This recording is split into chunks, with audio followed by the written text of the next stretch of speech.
Hi everybody, John with Citizen Survival Plan here. Today we're talking rifle sights. Today we're going to review the Holosun 512C, the 510C, and we're going to mention the Sig Sauer Romeo5. And this is why I love Holosun sights for preppers. They are solar powered, they have 50,000 hours worth of battery life, and most of the important thing is they shake awake. So when you need your sight to turn on, they turn on right away. Most people, when they get a rifle sight, when they first get a rifle, is they get something like this, a Sig Sauer Romeo5. And this is decent because it's cheap. It's got a nice battery door. It's got 50,000 hours of battery life. But the cons to these are they have a very small window. I don't know if you can look in there. In comparison to something that has a huge, wide open window on it. And both of these sights have a nice wide window to them. We want that because when we're shooting with both eyes open, having that smaller lens gets the dot out of your vision as you're moving around corners or maybe laying down or kneeling. So let's get into these two sights here. We'll start with the 510.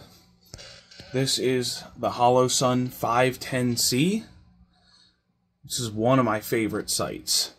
Some of the pros and cons to this is this has an open emitter. And I don't know if you could see it, but right there, the emitter is outside of the body of the sight. So if anything were to get in there, it would block that.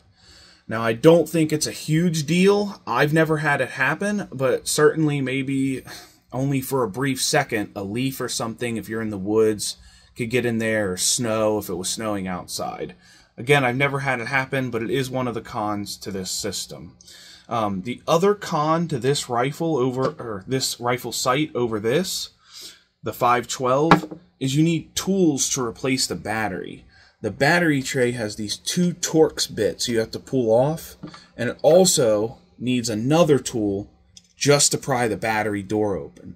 So if you're out in the field or at the range and your battery goes dead, you would have to change it like that. Now, this does have solar, and that's one of the pros.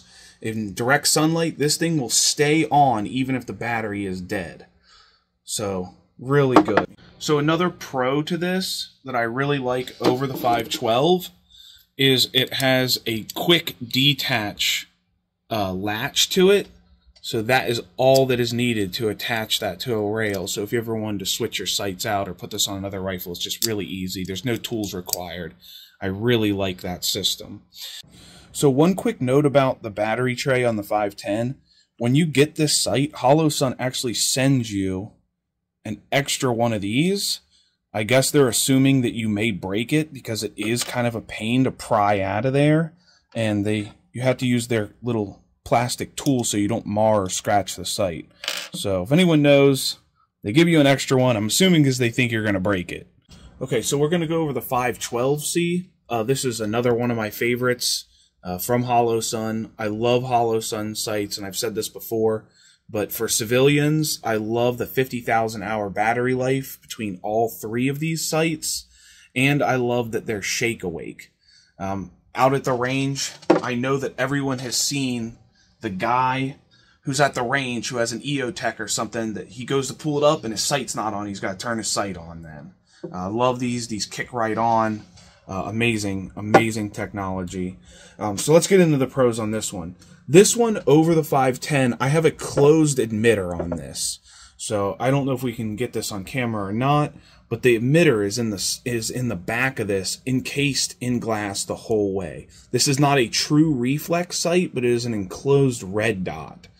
And I like the emitter being inside. Nothing's going to get in its way, and nothing is going to block that emitter from giving you your sight. Another pro is it is solar, and I mentioned before, the auto adjust feature from the solar panels on this does not work as good as the 510 in my opinion. This one always seems to be too dim when we use the auto adjust feature. Maybe that's just mine or my eyes, but I've always experienced that. The battery tray on this was extremely well thought out, and I need no tools to actually remove the battery on this sight, which is amazing. This is the only Holosun that I know of for rifles that has this. The new Ames doesn't even have this, but this battery tray pops right out like that. Really well thought out, and I wish that the new sights had this.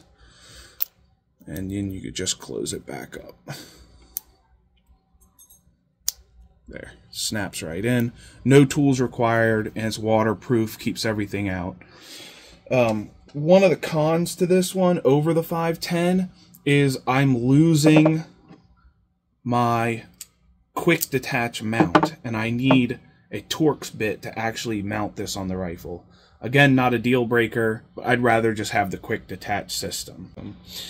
Another note about the solar between these two, when you turn the mode on that runs the solar and auto adjusts the brightness, the 510C seems to have auto bright that works a lot better. It never goes too dim. This one always seems too dim to me when I'm using the solar auto adjust. So just a note, it's not a deal killer. This is still a good sight, but just mentioning everything here. Both of the sights are super clear. That's a pro for both of them. The glass on these is really, really clear when you're out in the field or in sunlight or even in dim light. It never bothers me. Alright, so let's weigh these. They're not very different in weight. So this one comes in, this is with the battery in and whatnot, it's 7.8 ounces. So it's a little bit heavier. It's going to be heavier than this. I will flash the weight of the Romeo5 on the screen so we can compare that one too. And this one is 8.2. So not much of a difference at all. Maybe 8.3. Scale was jumping there, I thought. Yeah, 8.3 on that. So not much of a weight difference, but I'll take that extra weight for an enclosed emitter for sure. I always love Holosun products. They're super tough, super durable. I love the auto shake awake feature. It just works better for us civilians. We're not military. These sights are super tough and they should last you forever. If you're prepping, put some Holosuns on at least one or two of your rifles. It'd be great. Alright, that's going to wrap it up for today.